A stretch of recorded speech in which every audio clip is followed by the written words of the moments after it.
Hello everyone, welcome to CodeLoop. This is Prabhu. In the last video, I have showed you how to create the simple table with the help of extension. In this video, I am going to show you how to format this table with the help of CSS. There are two ways how you can approach this. If you are very good at CSS and HTML design, then you can write your own CSS style to format this. Or else, you can use any one of the third-party libraries like Bootstrap to format this table.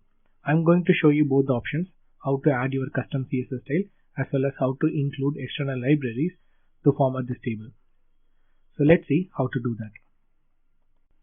As I mentioned in the earlier videos, Qlik uses require.js to load the external files. I'm going to show you how to include an external CSS file in your code. So I have already created a file which is style.css. I'm going to show you how to include this in the extension.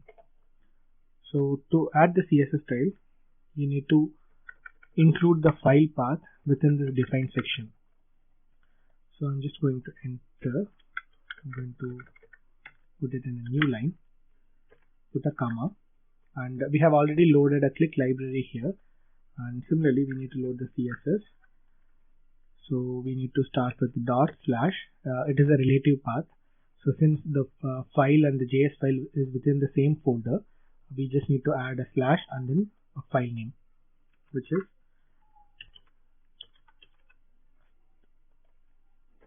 style.css.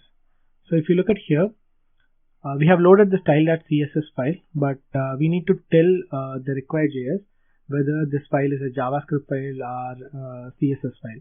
So it won't identify that with the help of the extension. We need to explicitly mention that. For that, we need to add a keyword here, CSS, and an exclamation mark. So this tells the require.js that we are loading a CSS. So it will automatically include the CSS for the file. So currently the style.css file is empty. So what I'm going to do is I'm going to change the header color, the height of the row and height of the header, and I'm going to give some border. So let's do that in CSS.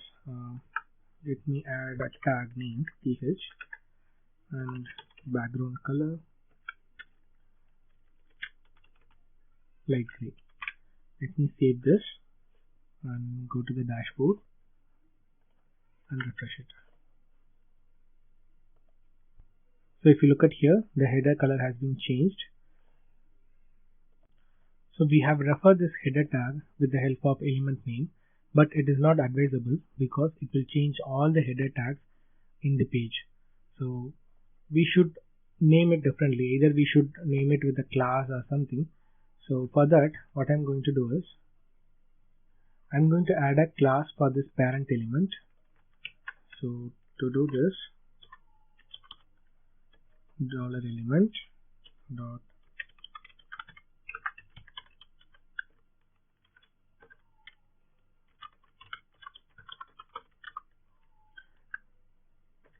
so this is a jQuery function which adds a class to that particular element.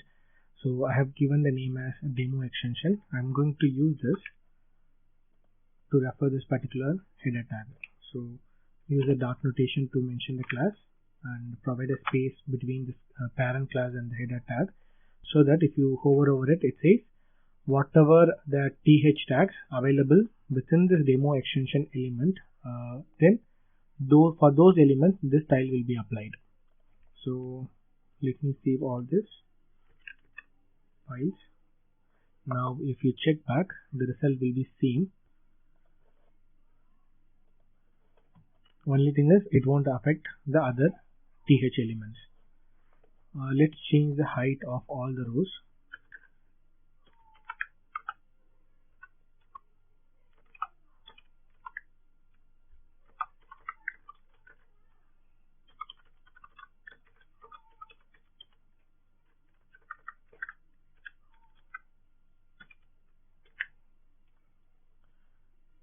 Let's change the borders as well. Let's keep the border here itself.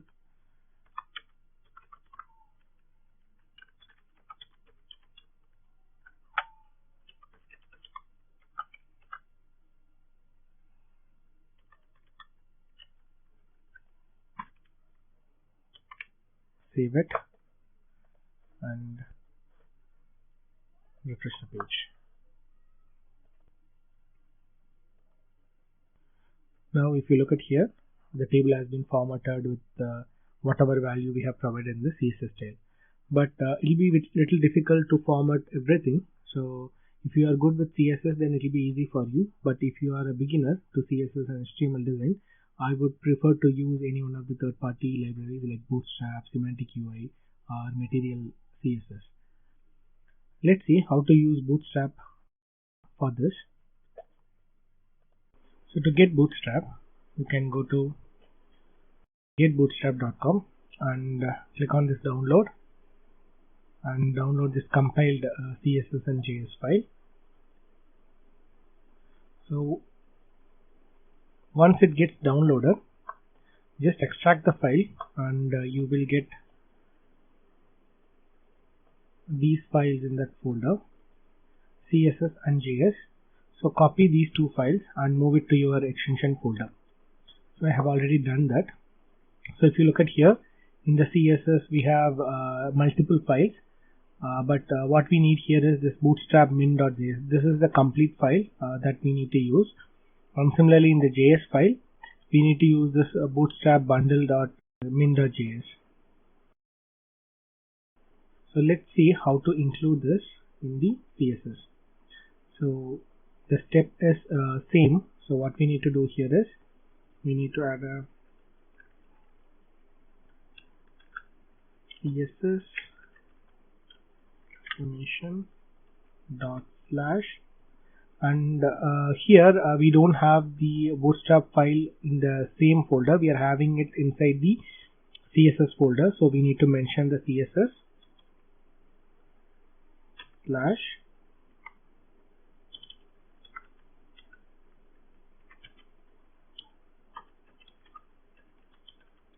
bootstrap.min.css. Let's save this. And to know about the bootstrap styles available in the bootstrap, so you can refer this documentation.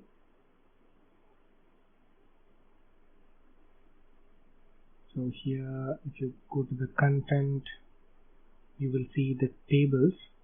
There are a lot of components and components available, so you can go through each. See, if you look at here, we have some table styles. So for that we just need to add this class table. So let's copy this and in our code, so we have the table tag here.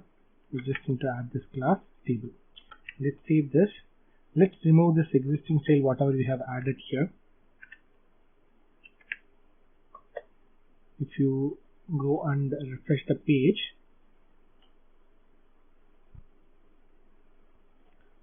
so if you look at here, it has been formatted based on the style whatever is mentioned in the documentation. It looks something like this. So if you want, you can refer the further style. Say for example this one is table doc. You just need to add this class name. So along with this class, we need to add this table doc. And if you refresh the page, now it has been formatted based on this style. So it is very simple, and so all we need to do is we need to find the specific class and we need to add it here. That's it. So we don't have to write the entire class and style for formatting something like this. So it is already available. The only thing is we need to specify the class name correctly. That's it. So similarly we have multiple options. You can try out multiple things from here. Let's try this table stripped.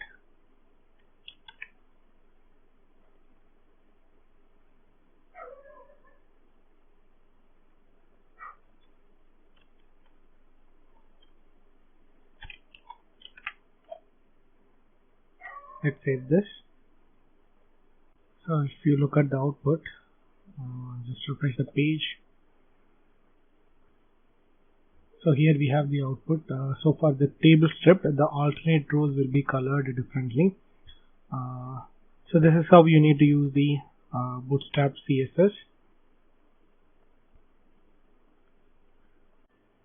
So we have included the CSS file, but some of the components in Bootstrap requires the JS library as well, JavaScript library as well. So for that, you can include it something like this in the same way, / and the JavaScript file path. JavaScript file will be available in this JS folder, and it is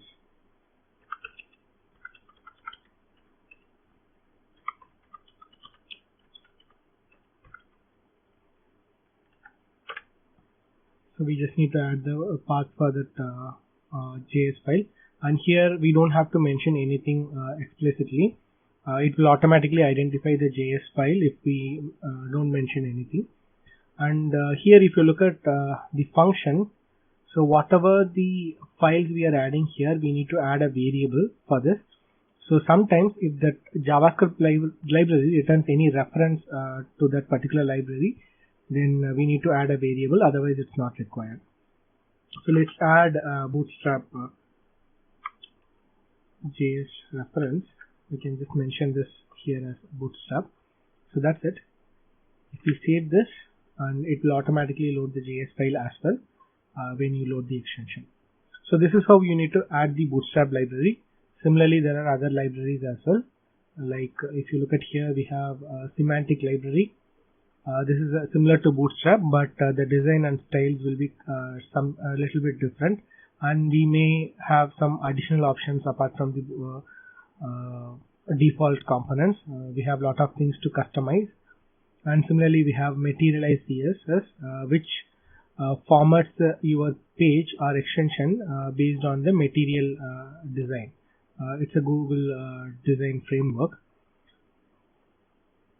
So you can try any of these third-party libraries, and based on that, you just need to go through the components, whatever is available in this library, and you can use that in your extension. So it is very simple. You just need to keep the class name same. And sometimes you may need to write some basic JavaScript code to initialize it. That's it. So you can go through the documentation on how to use those components.